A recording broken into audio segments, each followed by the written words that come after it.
ये है आज की आधुनिक अयोध्या। तो चलिए इसे गहराई से जानने की शुरुआत करते हैं। बस अड्डा। राम मंदिर से 7 किलोमीटर की दूरी पर 14 बीघा जमीन पर 219 करोड़ की लागत से लखनऊ हाईवे पर नया बस अड्डा बनकर तैयार है। Railway station. मंदिर से 1 किलोमीटर की दूरी पर 240 करोड़ रुपए में नया रेलवे स्टेशन डिजाइन किया गया है। भविष्य में अयोध्या से दिल्ली, मुंबई, चेन्नई, बेंगलोर, पुणे, कोलकाता, नागपुर, लखनऊ और जम्मू जैसे शहरों के लिए विशेष रेलगाड़ियां चलाई जाएंगी। हवाई अड्डा। 1450 करोड़ रुपए में लगभग 1300 बीघे में फैला हुआ प्रयागराज हाईवे पर नाके के पास बनाया गया है नया एयरपोर्ट। यहाँ से राम मंदिर की दूरी सिर्फ 12 किलोमीटर है। भविष्य में कई बड़े महानगरों के लिए सीधे उड़ानें उपलब्ध होंगी। घाघरा जलमार्ग। अगर आपके पास अपनी खुद की मोटर बोट है तो छपरा से घाघरा यानी सरयू नदी की सैर करते हुए लगभग 300 किलोमीटर नदी में चलकर भी अयोध्या पहुंच सकते हैं। भविष्य में इस रूट के लिए भी मोटर बोट चलाए जाने का प्रस्ताव है। राम मंदिर। अयोध्या के राम मंदिर की कुल कीमत है 1800 करोड़। पूरी तरह बन जाने के बाद अयोध्या का मुख्य आकर्षण होगा। राजस्थान के मशहूर मकराना के पत्थरों से आकार लेते इस मंदिर की अनुमानित उम्र होगी लगभग 1000 साल। 22 जनवरी को पहली मंजिल का उद्घाटन होगा, जिसमें राम की बाल्यावस्था की मूर्ति रखी जाएगी। बाकी की 2 मंजिलों का कार्य चलता रहेगा। खजुराहो के मंदिरों की नागर शैली के आधार पर इसे तराशा जा रहा है। मंदिर का कुल क्षेत्रफल 156 एकड़ या 251 बीघा है। हनुमानगढ़ी। राम मंदिर से लगभग 800 मीटर की दूरी पर स्थित है हनुमानगढ़ी। मंदिर के आवासीय परिसर को मिलाकर यह लगभग 52 बीघे में फैला हुआ है। मंदिर की 76 सीढ़ियां चढ़कर हनुमान जी के दर्शन के बाद ही राम मंदिर में जाने का विधान है। यह मंदिर अयोध्या शहर के ठीक बीच में एक ऊंचे टीले पर बना है। शहर की तरफ आने वाले आक्रमणकारियों के आने की सूचना यहीं से प्राप्त करके अयोध्या के राजा तक भेजी जाती थी। इतिहासकारों के अनुसार जितनी बार भी अयोध्या पर आक्रमण हुआ उतनी बार इस मंदिर को भी विध्वंस झेलना पड़ा। हालांकि सन्यासियों ने हर बार इस मंदिर को फिर से खड़ा किया। आज यह मंदिर रामानंद संप्रदाय और निर्वाणी अखाड़े के अधीन है। राम की पेड़ी।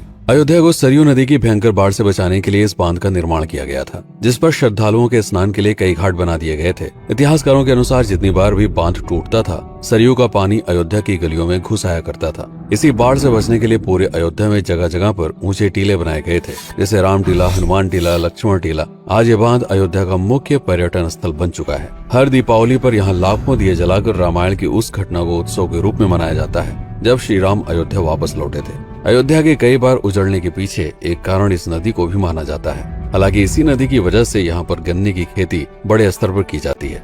लता मंगेशकर चौराहा। नया घाट और बस स्टैंड के पास ही अयोध्या का मुख्य चौराहा 6.7 करोड़ रुपए में बनकर तैयार हुआ है।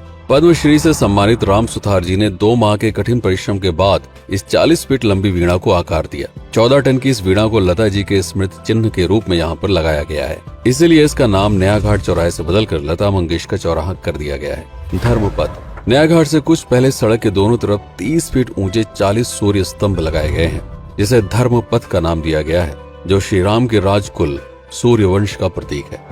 दशरथ समाधि स्थल। नए बस अड्डे के बगल से एक पतली रोड कछार से आगे बढ़ते हुए लगभग 12 किलोमीटर दूर ले आती है दशरथ समाधि स्थल, जो बिलहर घाट पर मौजूद है, जिसके बारे में मान्यता है कि यहाँ पर राजा दशरथ का दाह संस्कार हुआ था। राम मंदिर के साथ ही इस जगह को भी पर्यटन स्थल के रूप में विकसित किए जाने की योजना पर कार्य चल रहा है। भरत कुंड। अयोध्या से 15 किलोमीटर दूर है नंदीग्राम। यहाँ मौजूद तालाब को भरत कुंड कहते हैं। मान्यता है कि इसी जगह से भरत ने पूरे अयोध्या का राज कार्य संचालित किया था। पर्यटकों के लिए इस स्थान को भी विकसित किया जाएगा। गुप्तार घाट। राम की बेड़ी से सरयू नदी के किनारे चलते हुए 10 किलोमीटर दूर स्थित है गुप्तार घाट। ये कैंट एरिया में पड़ता है। इस जगह को श्री राम के जल समाधि के रूप में महत्व दिया जाता है। इसके अलावा अयोध्या नगर में हर गली में कई विशेष मंदिर हैं, जिनकी अपनी मान्यताएं हैं, कथाएं हैं, विशेषताएं हैं। पूरी तरह से विकसित हो जाने के बाद नई अयोध्या को पूरी तरह से जानने के लिए, इसका आनंद लेने के लिए कम से कम 3 दिनों तक यहाँ रुकने की आवश्यकता है। देश विदेश से ज्यादातर पर्यटक भारत आते हैं उत्तर प्रदेश में आगरे का ताजमहल देखने और प्राचीन नगर काशी और सारनाथ घूमने। प्रश्न ये है कि अयोध्या घूमने और श्री राम का मंदिर देखने के लिए भला विदेशी क्यों आएंगे? और इसका कारण है भारत में लिखी गई राम कथा की सबसे पहली और प्राचीन पुस्तक रामायण। भारत में रामायण के अलावा कंबोडिया में रीमकेर, थाईलैंड में रामकियन, जो कि वहाँ की राष्ट्रीय पुस्तक है, इंडोनेशिया में ककनिक, नेपाल में भानुभक्त रामायण जैसी पुस्तकों में वाल्मीकि की रामकथा से प्रेरणा लेकर इसे अपने अपने देश की संस्कृत के हिसाब से फिर से लिखा गया है। पात्रों के नाम, कुछ नई घटनाओं के अलावा मूल रामकथा सभी में